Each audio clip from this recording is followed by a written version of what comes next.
The French president sharply criticizes Israel's plan to seize Gaza City.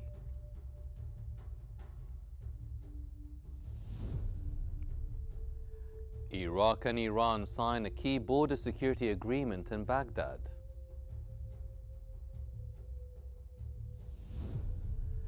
And Donald Trump declares Washington, D.C. under direct federal control.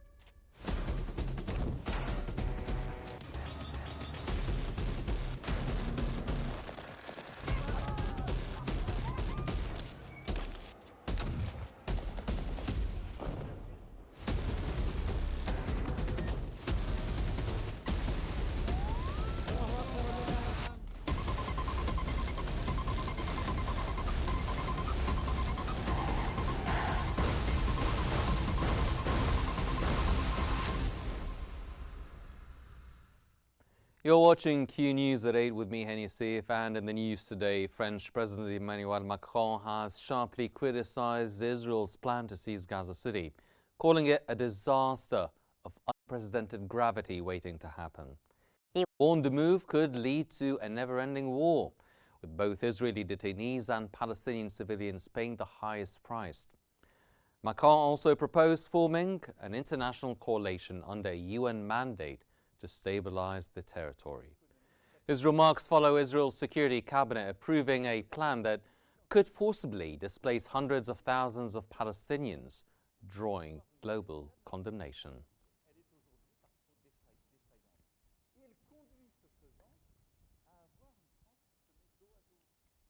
Gaza's health ministry has reported 68 people killed and 326 injured in the past 24 hours due to Israeli attacks.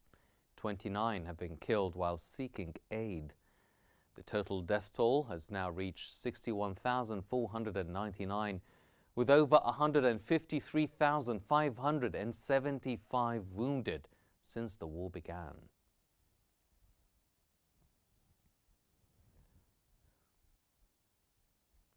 U.S. Senator Bernie Sanders has called for halting U.S. military aid to Israel, accusing Netanyahu's government of committing war crimes in Gaza. Sanders said Israel is becoming almost a pariah state and warned of its growing global isolation. He described the situation in Gaza as a slaughter and criticized U.S. support amid the killing of over 60,000 Palestinians, mostly women and children. Sanders' resolution to block arms transfers gained backing from 27 Senate Democrats, but no Republicans.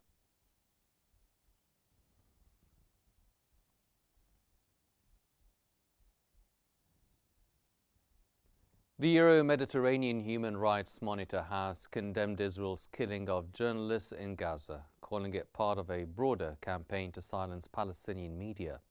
The group accused Israel of using drone strikes to target journalists and said its 22-month war has become a slaughterhouse for reporters amid what it described as systematic attacks to enforce a media blackout.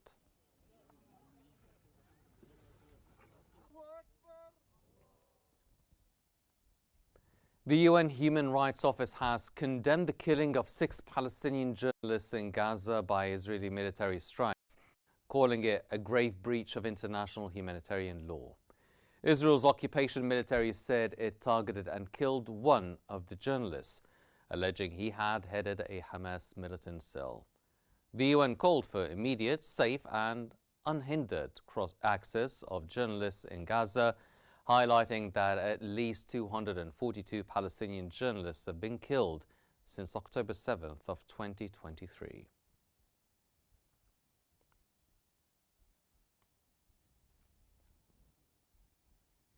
Australian Prime Minister Anthony Albanese has announced Australia will formally recognise the state of Palestine at next month's UN General Assembly.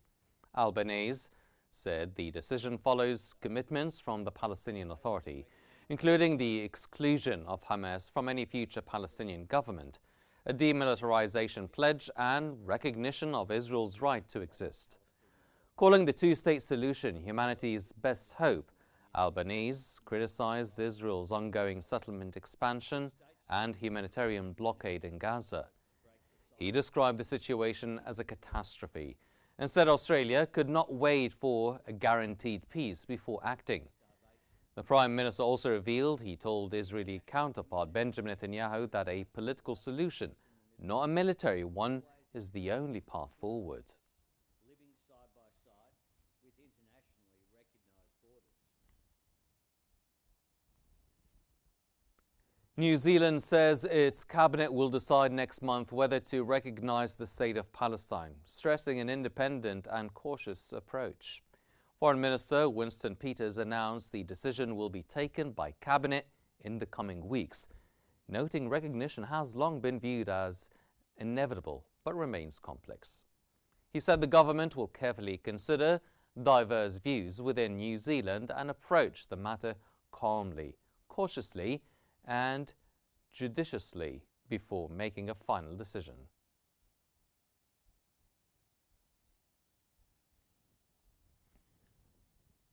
Israeli Finance Minister Bezalel Smotrich has criticized Netanyahu's plan to seize Gaza City, calling it too limited. Smotrich urges a broader military takeover and the settlement of larger parts of Gaza, saying partial action risks high costs. Despite his push for a wider operation, he remains in Netanyahu's coalition, believing the government's approach can still be changed.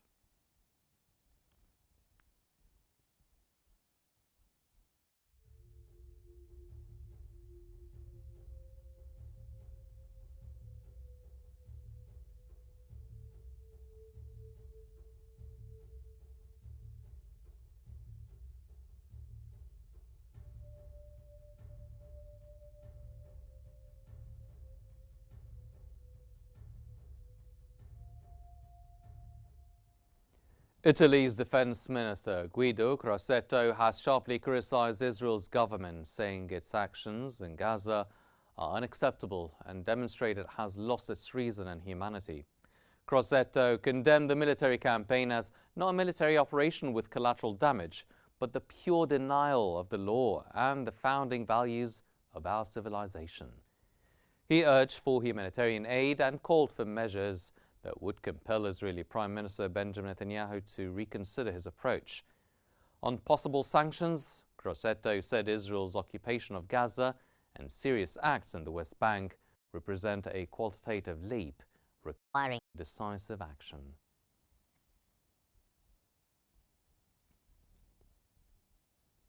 For more analysis, we now move to Rana Al-Assas in our newsroom. Rana. Thank you so much, Hani. And for further analysis, we're joined from Cairo by the writer and political analyst, Ibrahim Al-Darawi. A very warm welcome to Qnews, sir. Sir, what domestic and international political pressures might have influenced Prime Minister Albanese's timing for this announcement, especially ahead of the UN General Assembly?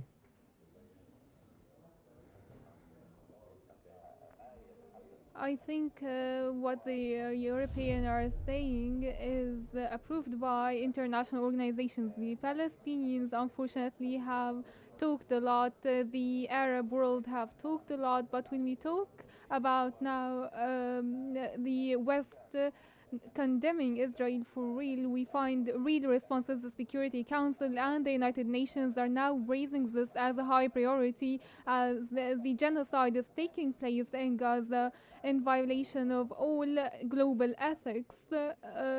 Especially we're talking about the general's plan that is being now reproduced after the Gideon chariot operation.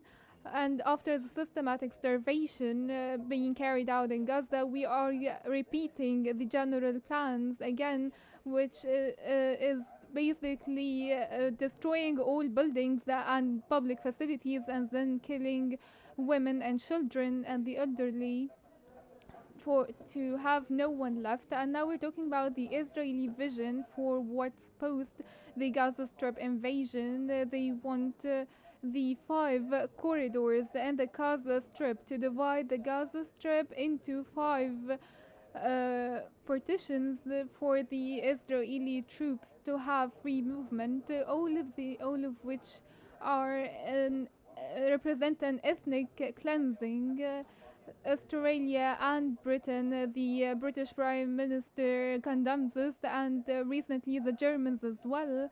I think all of these steps are affecting the Israeli government and also affecting the US vision to what is happening in the occupied Palestinian territories. Let's say that when the US administration tackled the food entry issue, they were very much able to support the Gaza Strip, even in the north. But unfortunately, what Benjamin Netanyahu wants is the doing of the US administration. And with this image, I think that the European intervention and any proposals resulting from this intervention represented in the Security Council or the United Nations General Assembly will have a great effect on the matter. I think the Arab League also supported these steps. Also, Cairo talked by the foreign minister saying that what is happening in the Gaza Strip is in complete violation of international norms and ethics, even in the ethics of wars. It has never Got your point, that sir. Sir, how might Australia's recognition of a Palestinian state alongside New Zealand's cautious stand affect other Western countries that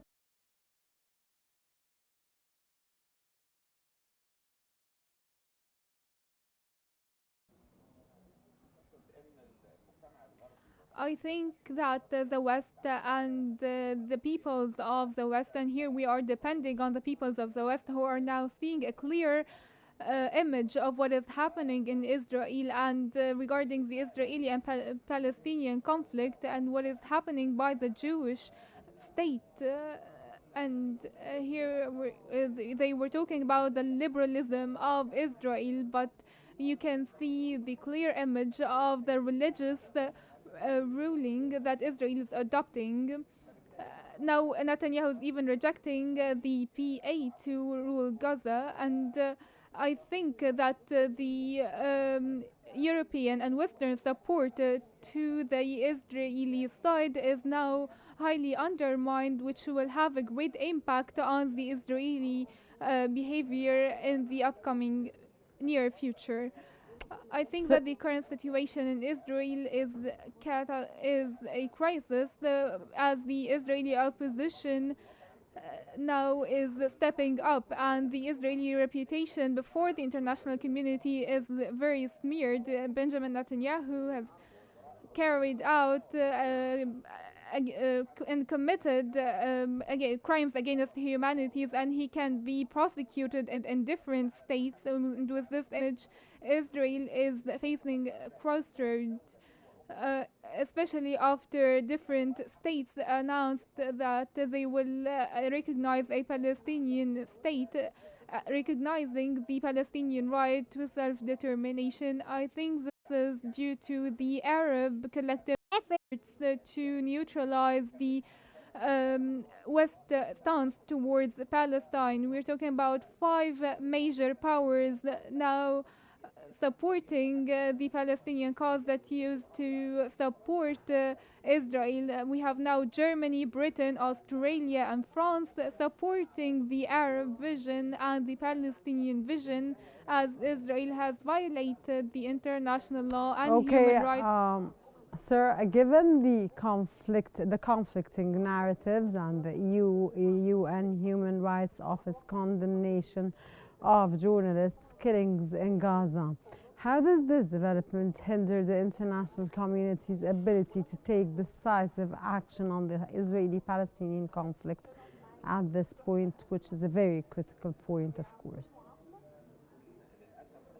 I think that unfortunately, when we take practical steps on the ground, the US and Israel, and especially the US, vetoes any related decisions. I think it's an assassination of the reality. Israel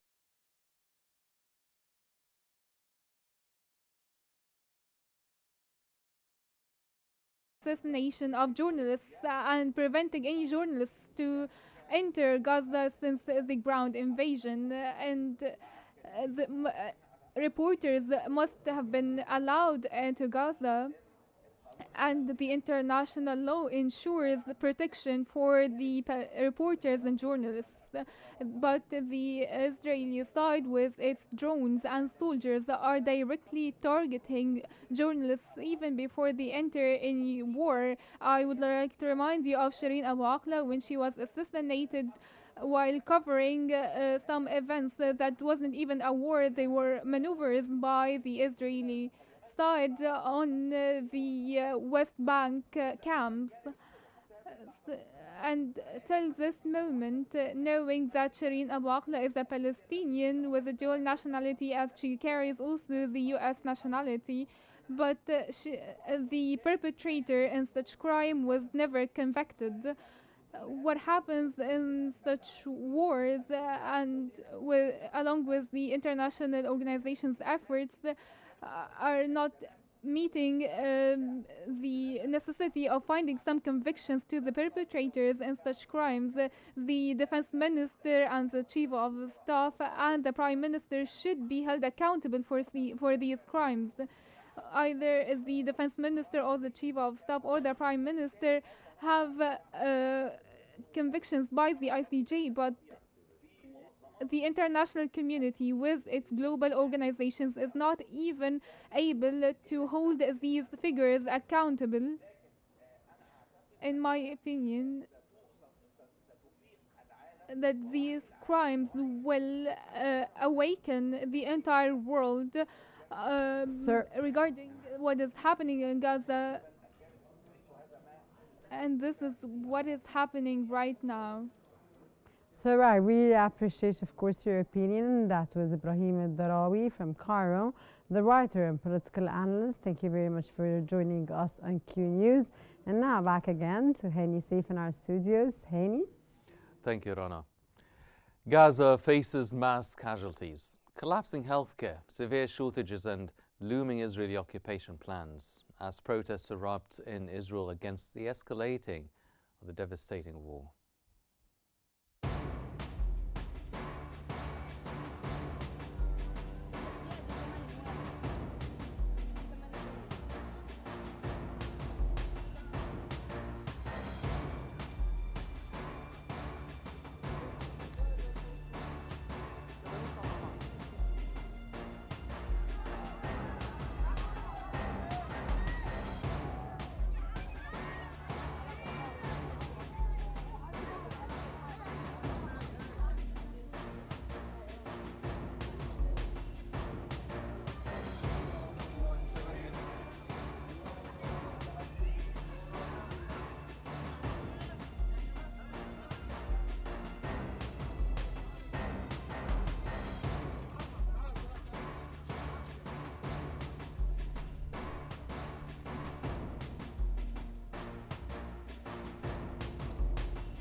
Moving on to Baghdad, where Iraq and Iran have signed a key border security agreement aimed at enhancing coordination and preventing cross-border threats. The pact, signed by Iraq's National Security Advisor Qasim al-Araji and the Iranian security chief Ali Larijani, underscores efforts to manage regional tensions and deepen bilateral cooperation. Both sides also discussed advancing economic ties, including linking railway networks and integrating with Iraq's Development Road Project.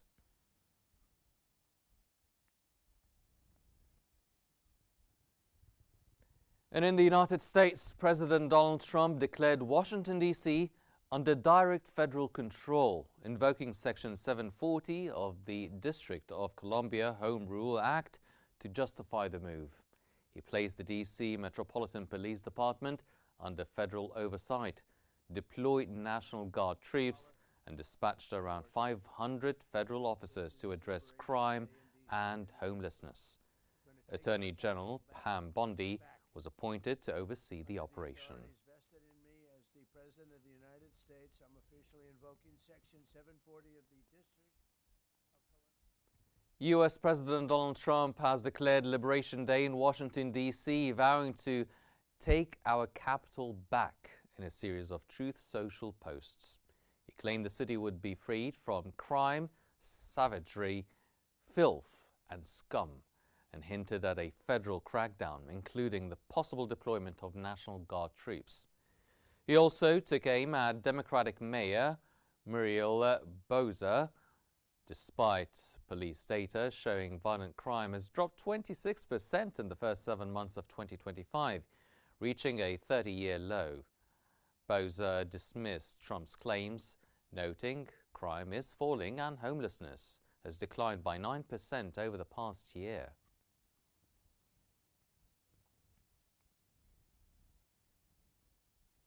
Singapore is celebrating the 60th anniversary of its independence and its long-standing relationship with Egypt. 60 years ago, Singapore gained independence, a journey that was at first neither anticipated nor sought after. However, what followed was a meticulously planned and executed transformation. The nation rose from a third world country to a global economic powerhouse. This remarkable ascension was driven by the government's policies focused on economic and cultural excellence. Singapore marks this milestone and the 60th anniversary of Egypt's recognition of its independence. The story provides valuable lessons on accelerating development.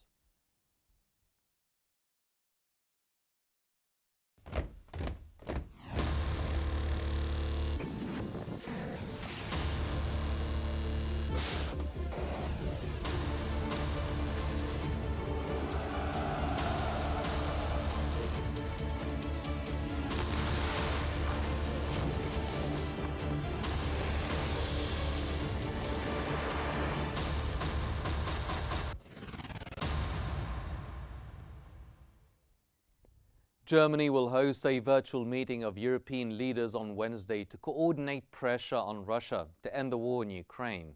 The talks will include Ukrainian President Volodymyr Zelensky, as well as leaders from France, Britain, Italy, Poland, Finland, and officials from the EU and NATO.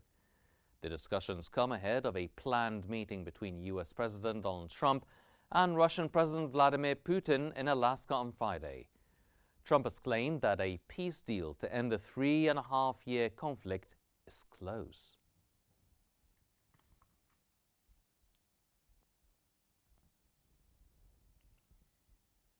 Ukrainian President Volodymyr Zelensky has condemned a recent Russian attack on Zaporizhia, where airdropped bombs struck residential buildings, a bus station and a clinic, injuring at least 12 people. Zelensky called for increased sanctions and international pressure on Russia, emphasizing that without concrete steps towards peace, Russia's economy must be stopped. The only thing Russia's looking for is a way to kill Ukraine, Zelensky said, urging the United States, Europe and other nations to unite in supporting peace and stability.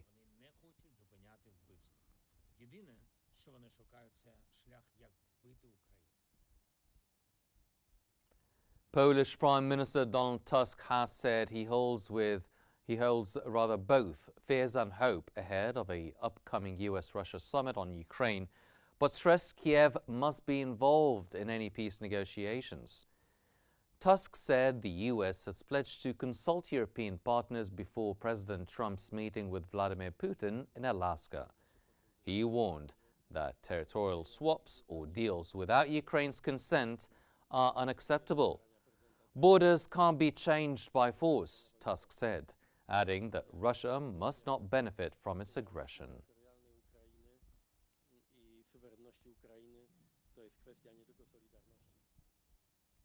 U.S. Vice President J.D. Vance has said the U.S. is working to arrange talks between Russian President Vladimir Putin and Ukrainian President Volodymyr Zelensky, but believes Putin should meet first with President Trump. Vance also added that his administration was hoping to reach a negotiated settlement between Russia and Ukraine, but warned that both sides would probably be unhappy with the outcome. Very high-impact mission under a lot of pressure. And proud of the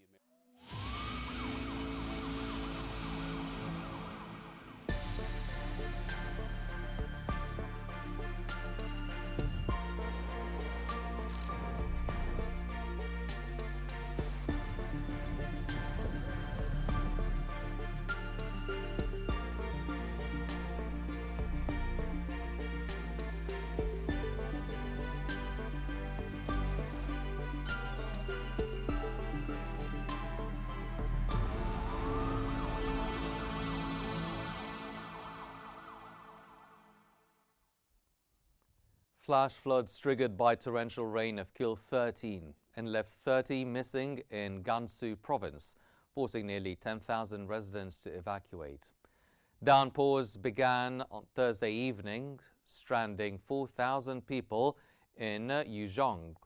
Rescue operations are ongoing, with images showing widespread damage to homes and roads.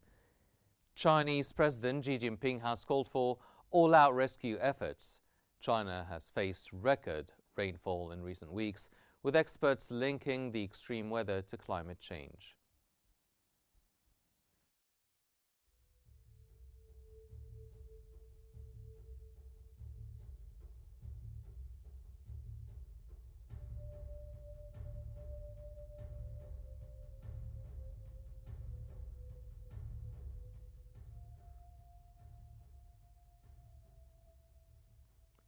Firefighters in Croatia are battling wildfires near the coastal village of Jensince, close to the town of Omis, after flames spread rapidly overnight due to strong winds. About 300 hectares of dense pine forest have burned across 3 areas. At least 2 firefighting planes have helped contain the blaze, with no major damage to homes or serious injuries reported.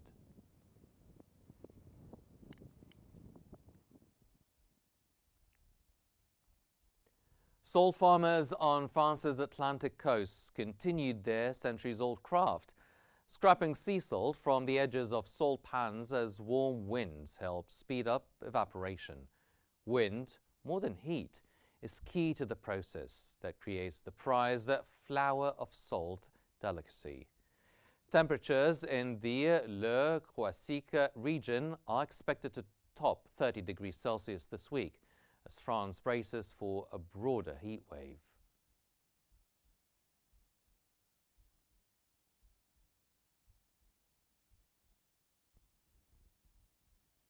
Medellin hosted the 68th Défilé de Cilétoro, a vibrant floral parade showcasing the traditional cilétera craft.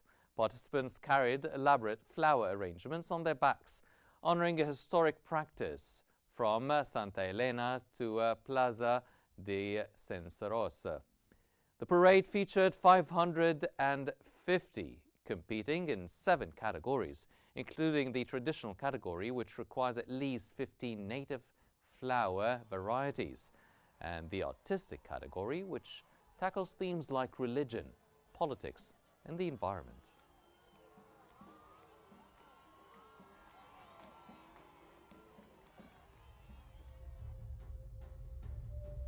And this floral note, we come to the end of our news bulletin for now, but here's a reminder of today's main stories.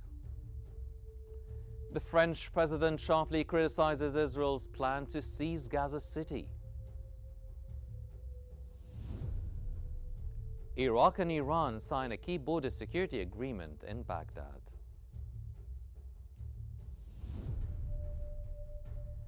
And Donald Trump declares Washington, D.C. under direct federal control. These are all the news we have, but please don't forget to follow Q News on YouTube, Facebook, X, Instagram and TikTok at Q News EGY to stay informed. I'm Hani Saif. Thank you for watching and stay tuned for more updates here on Q News.